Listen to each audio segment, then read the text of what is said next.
नमस्कार दोस्तों। Last video में जो मैंने आपको प्रेडिक्ट किया था मार्केट ने आज के दिन वैसे ही परफॉर्म किया है। मैंने आपको लास्ट वीडियो में क्या बताया था कि मार्केट में यहाँ पर शॉर्ट स्क्यूज होने की पॉसिबिलिटी बनते हुए नजर आएगी और एग्जैक्टली हमें 10 AM के आसपास ही जो मैंने आपको ये टाइम अपडेट किया था लास्ट डे, वैसे ही हमें मार्केट में यहाँ पर बनते हुए नजर आया है। अब आप में से जो भी यहाँ पर वीडियो को देख रहे होंगे वो ये कहेंगे कि सर ऐसे तो कैसे हो सकता है। दैट मीन्स कि आपने लास्ट वीडियो को नहीं देखा होगा या तो फिर आपने टेलीग्राम को भी यहाँ पर ज्वाइन नहीं किया है, बिकॉज मैंने आपको लास्ट डे टेलीग्राम में भी उसके बारे में अपडेट कर दिया था। अगर मैं आपको यहाँ पर टेलीग्राम के बारे में अपडेट करूँ, देखिए मैंने आपको लास्ट डे 5:22 पर अपडेट किया था कि hi everyone, I have analysed the whole Hindenburg allegations. Market पर इसका ज़्यादा इंपैक्ट नहीं पड़ेगा, will cover it in 2 days video. जो प्रीवियस वीडियो थी वहां पर मैंने उसके बारे में कवर किया था कि मार्केट में कैसा सिनेरियो हमें देखने को मिल सकता है। उसके बाद मैंने आपको रात के 12:14 पर अपडेट किया था कि हाय एवरीवन, मार्केट में नेगेटिव न्यूज़ के कारण फियर फैक्टर रहेगा, वॉलेटिलिटी बढ़ेगी। 10 AM तक जो लो क्रिएट होगा उस पर ध्यान रखिएगा। बुल्स में try to short squeeze bears hair.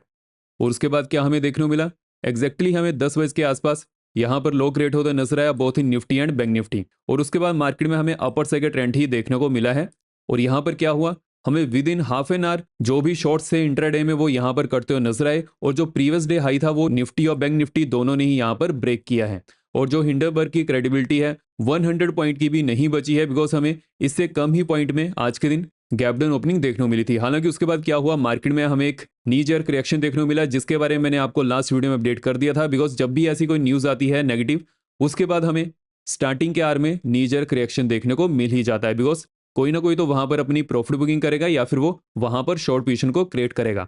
लेकिन जैसे कि मैंने आपको लास्ट वीडियो में अपडेट किया था कि जो ये एलिगेशन लगे हैं वहां पर कुछ सॉलिड प्रूफ नहीं देखने को मिल रहा है। जैसे कि जो भी उन्होंने एलिगेशन लगाए हैं वो पहले से ही जो सेबी के चेयरमैन है उन्होंने सेबी को अपडेट कर दिया था कि उनकी कहाँ कहाँ पर इन्वेस्टमेंट है। और देखिए जो भी है कंपनीज के सीईओज रहते हैं या फिर जो हायर पोस्ट रहती हैं वहां पर उनको पहले से ही डिक्लेयर करना पड़ता है कि उनकी इनकम कितनी है, उनकी इन्वेस्टमेंट कितनी है और उनकी वेल्थ कितनी है।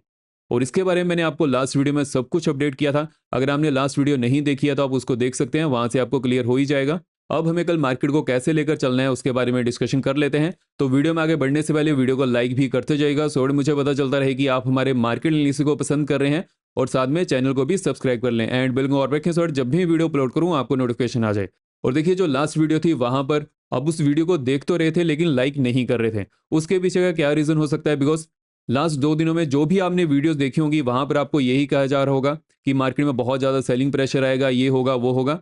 लेकिन जब आपने मेरी वीडियो देखी होगी, जो मैंने आपको वहां पर एनालिसिस प्रोवाइड किया है वो सबसे डिफरेंट होगा, जिसकी वजह से आपको हो सकता है कि जो न्यू व्यूअर्स हैं उनको ये विश्वास करने में थोड़ा टाइम लगा हो। लेकिन देखिए जो भी न्यूज़ रहती हैं या फिर जो भी मार्केट में अपडेट्स आती हैं वो मार्केट को कैसे इंपैक्ट कर सकती हैं वो हमें एनालाइज करना पड़ता है, उसको हमें देखना पड़ता है कि उस न्यूज़ में क्या है और उसके बाद उसका मार्केट पर क्या इंपैक्ट पड़ते हुए नजर आएगा। तो देखिए यही रहता है, जो मार्केट में जल्दी चीज़ों को समझ लेता है कि उसका न्यूज़ का मार्केट पर क्या इंपैक्ट पड़ते हुए नजर आएगा, वो वहां पर अपनी पोजीशन को बना लेता है। लेकिन अगर बाद में कोई भी चीज़ समझ आएगी तो उसका कोई फायदा होता नहीं है। जैसे कि आपने कहावत भी सुनी होगी कि चिड़िया चुग गई खेत। तो इसी चीज़ पर आप ध्यान रखा कीजिए, जो भी न्यूज़ आती है उसको आप एनालाइज किया कीजिए कि उसका मार्केट पर क्या इंपैक्ट पड़ते हुए नजर आ सकता है। एंड जब भी कोई इंपॉर्टेंट न्यूज़ आती है उसको मैं वीडियो में कवर कर ही लेता हूं। अब हम कल मार्केट को हमें कैसे लेकर चलना है उसके बारे में डिस्कशन कर लेते हैं। देखिए जो कल के लिए इंपॉर्टेंट न्यूज़ रहने वाली है, सबसे पहले जो एक इंपॉर्टेंट न्यूज़ है कि इंडिया के जो सीपीआई डाटा है वो लास्ट 5 ईयर में सबसे ज़्यादा कम आए हैं, 3.54%। जो आरबीआई की इन्फ्लेशन की लिमिट भी है वो भी 4% के आसपास है, तो उससे भी कम हमें इस बार की इन्फ्लेशन देखने को मिल चुकी है। तो ये इकोनॉमी के लिए बहुत अच्छे संकेत है। लेकिन देखिए जो इन्फ्लेशन रहनी चाहिए वो भी कंट्रोल्ड वे में ही अपर साइड या फिर डाउन साइड जानी चाहिए, ज़्यादा भी वो इन्फ्लेशन कम नहीं होनी चाहिए। अगर एक डेवलपिंग कंट्री है उसके पीछे का क्या रीज़न है, बिकॉज जो भी डेवलपिंग कंट्रीज रहती हैं जैसे कि इंडिया या फिर जो अदर इंडोनेशिया, थाईलैंड, तो अगर उनमें इन्फ्लेशन बहुत ज़्यादा कम रहेगी उससे क्या होगा, महंगाई दर वहाँ पर कम होने वाली है। उसकी वजह से जो एफआईज हैं वो ज़्यादा इन्वेस्टमेंट करते हुए नजर नहीं आते हैं। हालांकि अभी के लिए जो इंडिया की इन्फ्लेशन है वो ओनली 3.54% के आसपास है, बहुत ज़्यादा तो कम नहीं है, तो ऐसा कोई इंपैक्ट पड़ते हुए नजर नहीं आएगा। लेकिन मैंने आपको ये चीज़ इसलिए यहाँ पर अपडेट की है बिकॉज मोस्ट ऑफ टाइम हमें देखने को मिलता है जब भी महंगाई दर ज़्यादा हो, जैसे कि अगर हम इंडिया की बात करें 5% के आसपास हो, तो वहां पर एफआईज ज़्यादा इन्वेस्टमेंट करते हैं। उसके पीछे का क्या रीज़न है, बिकॉज वहां पर एफआईज को यूएस डॉलर का कन्वर्जन रेट अच्छा मिल जाता है। तो ये पूरा सिनेरियो रहता है यहाँ पर। हालांकि अगर हम सेकंड न्यूज़ की बात करें तो यूएस मार्केट में भी कल पीपीआई डाटा आने वाले हैं और साथ ही साथ सीपीआई डाटा भी आने वाले हैं, और यूएस में इस बार का जो सीपीआई रह सकती है ऑलमोस्ट 3.2% के आसपास आते हुए नजर आएगी। तो देखिए ये बहुत ज़्यादा रेयर होता है जब यूएस की इन्फ्लेशन और इंडिया की इन्फ्लेशन ऑलमोस्ट पास पास हो, बिकॉज जो यूएस में इन्फ्लेशन रहती है वो बहुत ज़्यादा कम रहती है, बिकॉज वो ऑलरेडी डेवलप कंट्री है। तो वहाँ पर अगर इन्फ्लेशन कम भी रहेगी उसका कोई ज़्यादा इंपैक्ट पड़ते हुए नजर नहीं आएगा। लेकिन अगर इंडिया की इन्फ्लेशन पहली बार इतनी ज़्यादा कम आई है तो उसका हमें पॉजिटिव इंपैक्ट ही हमें देखने को मिल सकता है। और देखिए जो इंडिया की इन्फ्लेशन है ये जो इस मंथ आते हुए नजर आई है, नेक्स्ट मंथ हो सकता है कि इन्फ्लेशन यहाँ पर 4% के आसपास हो या फिर उससे थोड़ी ज़्यादा हो, बिकॉज कई मंथ ऐसे रहते हैं वहाँ पर इन्फ्लेशन हिस्टोरिकली कम आती है और ये मोस्ट ऑफ द टाइम जुलाई और अगस्त के आसपास होता है। हालांकि अगर हम लास्ट 2 ईयर से बात करें तो वहाँ पर भी इन्फ्लेशन इतनी ज़्यादा कम नहीं थी, लेकिन पहले हमें देखने को मिल जाता है कि जुलाई और अगस्त की जो इन्फ्लेशन रहती है वो कंपैरेटिवली कम रहती है। तो ओवरऑल इसका जो हमें इंपैक्ट पड़ते हुए नजर आएगा मार्केट पर, हालांकि वो पॉजिटिव रहने वाला है, लेकिन बहुत ज़्यादा आप यहाँ पर पॉजिटिवनेस लेकर ना चलिएगा। उसके पीछे का क्या रीज़न है, बिकॉज हमें देखना पड़ेगा कि यूएस मार्केट यहाँ पर कैसा परफॉर्म होते हुए नजर आती है जब उनके सीपीआई डाटा आते हुए देखने को मिल जाएंगे। और जैसे कि इंडिया में 15 अगस्त को हॉलीडे है, तो यूएस के जो इन्फ्लेशन डाटा आने वाले हैं वो 14 अगस्त को आएंगे, तो उसका इंपैक्ट हमें इंडियन मार्केट पर 16 अगस्त को ही देखने को मिलेगा। तो ओवरऑल ये मार्केट में सिनेरियो हमें देखने को मिल सकता है। और देखिए जैसे कि 15 अगस्त है, तो अगर आपको मेंटरशिप बैच ज्वाइन करना है तो उसका लिंक भी मैंने आपको पिन कमेंट में अपडेट कर दिया है, वहां से आप ज्वाइन कर सकते हैं। वहां पर आपको ऑफर मिल जाएगा, अभी के लिए ऑफर है, आप उसका भी यूज़ कर सकते हैं। और देखिए अगर हम कल के लिए निफ्टी के लेवल्स को फाइंड आउट करें तो उसके लिए हम ऑप्शन डेटा को एनालाइज कर लेते हैं। आज के दिन जैसे कि हमें मार्केट में एक अच्छी खासी शॉर्ट्स कवरिंग मूव देखने को मिली थी मॉर्निंग सेशन में, लेकिन उसके बाद मार्केट क्या हुआ, ओनली रेंज मोड होते हुए नजर आई है। और उसके बारे में मैंने आपको टेलीग्राम में अपडेट कर दिया था अराउंड 11 बजे के आसपास। देखिए मैंने आपको वहां पर अपडेट कर दिया था कि both Nifty and bank Nifty are in green. Now market will behave as usual, जैसे मार्केट यूजुअली बिहेव करती है कि वोलेटाइल रहती है आजकल, वैसे ही हमें वहां पर देखने को मिलेगा। और साथ ही साथ मैंने आपको ये भी चीज़ अपडेट कर दी थी कि 2 days one sided move is done for the day. Now just like previous day market will be volatile है। और अगर हम यहाँ पर ऑप्शन डाटा की बात करें तो हमें क्लियरली देखने को मिल रहा है कि कॉल साइड में हालांकि हमें अच्छी एडिशन बनते हुए नजर आई है, लेकिन साथ ही साथ हमें पुट साइड में भी एक अच्छी एडिशन देखने को मिल चुकी है। लेकिन बोथ हमें कॉल साइड और पुट साइड में ऑलमोस्ट सेम ही एडिशन देखने को मिली है। दैट मीन्स की मार्केट यहाँ पर मूव कर सकती है किसी भी साइड। हालांकि मार्केट के यहाँ पर रेंज मोड रहने के चांसेस ज्यादा बनते हुए नजर आएंगे अगर निफ्टी 450 से लेकर 275 की रेंज में ट्रेड होते हुए नजर आएगा और यहां पर ही क्लोजिंग देते हुए हमें देखने को मिल जाएगा। अगर हम लास्ट आवर के मार्केट के सिनेरियो की बात करें, इसको अगर हम जो 3 PM की मूव थी उसको छोड़ दें, तो उसके बाद जब मैंने आपको ये चीज अपडेट की थी उसके बाद निफ्टी भी यहाँ पर रेंज बाउंड होते हुए नजर आ रहा था और बैंक निफ्टी भी यहाँ पर कोई ज्यादा मूव नहीं कर रहा था। और जो हमें लास्ट आवर में निफ्टी और बैंक निफ्टी में गिरावट देखने को मिली है ऑलमोस्ट 3 PM के आसपास। देखिए उसके पीछे का क्या रीजन है। फर्स्ट ऑफ ऑल जैसे कि आज के दिन मार्केट में हमें एक अच्छी खासी शॉर्ट्स कवरिंग मूव देखने को मिली थी, उसके बाद क्या होता है कि मोस्ट ऑफ द टाइम हमें प्रॉफिट बुकिंग देखने को मिल जाती है। और देखिए जो मॉर्निंग में 10 बज के आसपास जो हमें मोमेंटम देखने को मिला था उसके पीछे का क्या रीजन है। जब भी ये कोई मेजर इवेंट रहता है वहां पर अगर वो इवेंट इतना ज्यादा स्ट्रांग नहीं है तो हमें एक रिवर्सल देखने के चांसेस बहुत अच्छे बनते हुए नजर आते हैं आफ्टर 1 आवर। तो इसीलिए बहुत बार देखा है कि मार्केट ऐसे मूव करती है, बिकॉज देखिए जितना आपका स्टॉक मार्केट में एक्सपीरियंस होता रहता है, जैसे कि मुझे 8 साल का एक्सपीरियंस स्टॉक मार्केट में हो चुका है, तो उसके बेसिस पर ही आपके वहां पर रिफ्लेक्स एक्शन भी वैसे ही बन जाते हैं कि मार्केट यहाँ पर कैसा बिहेवियर शो कर सकती है।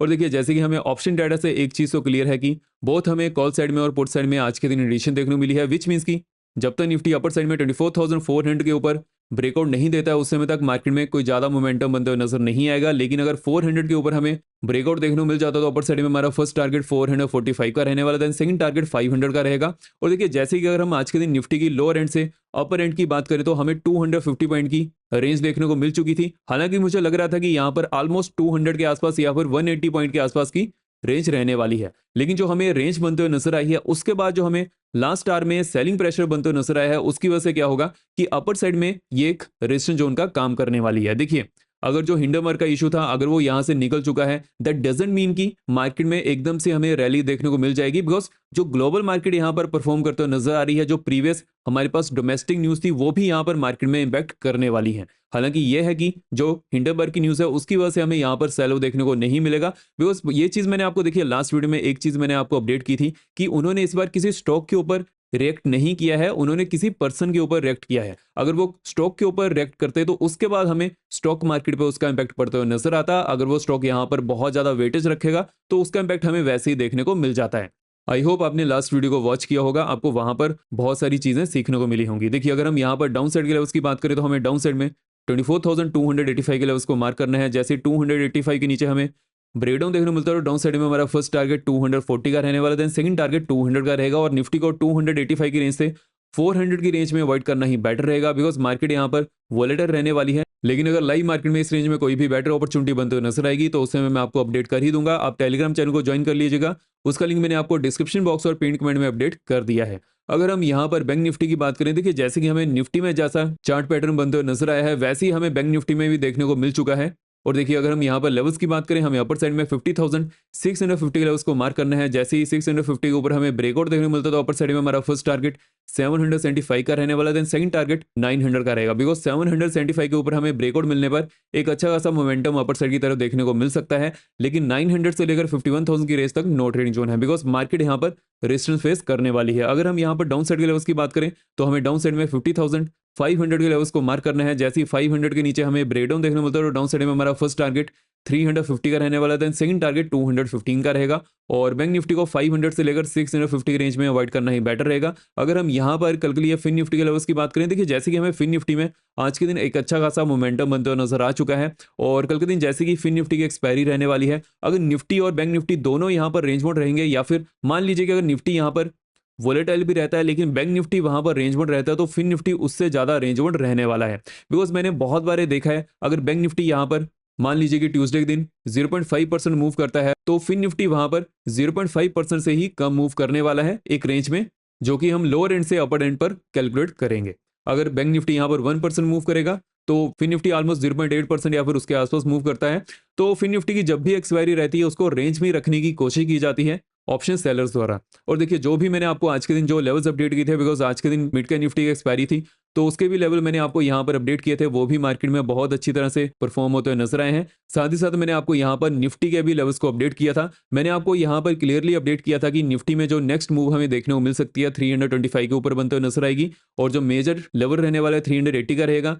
Resistance zone at 380 to 400, if breaking above 400 next level will be 445। देखिए हमें मार्केट में क्या देखने को मिला, जैसे ही मार्केट में हमें अपर साइड में ये रेंज ब्रेक होते हुए नजर आई निफ्टी में, उसके बाद मार्केट अपर साइड की तरफ ही जाते हुए नजर आई, और 445 का टारगेट भी यहाँ पर कंप्लीट हुआ। और उसके बाद तो निफ्टी यहाँ पर बहुत ज्यादा टाइम तो रेंज बाउंड था, देन हमें लास्ट आवर में ये मोमेंटम बनते हुए नजर आया है ऑलमोस्ट 3 बजे के आसपास। अगर हम यहाँ पर बैंक निफ्टी की बात करें, मैंने आपको बैंक निफ्टी में अपडेट किया था कि fresh upside move possible by 440, major levels will be 580, 850, resistance zone at 850 to 51,000।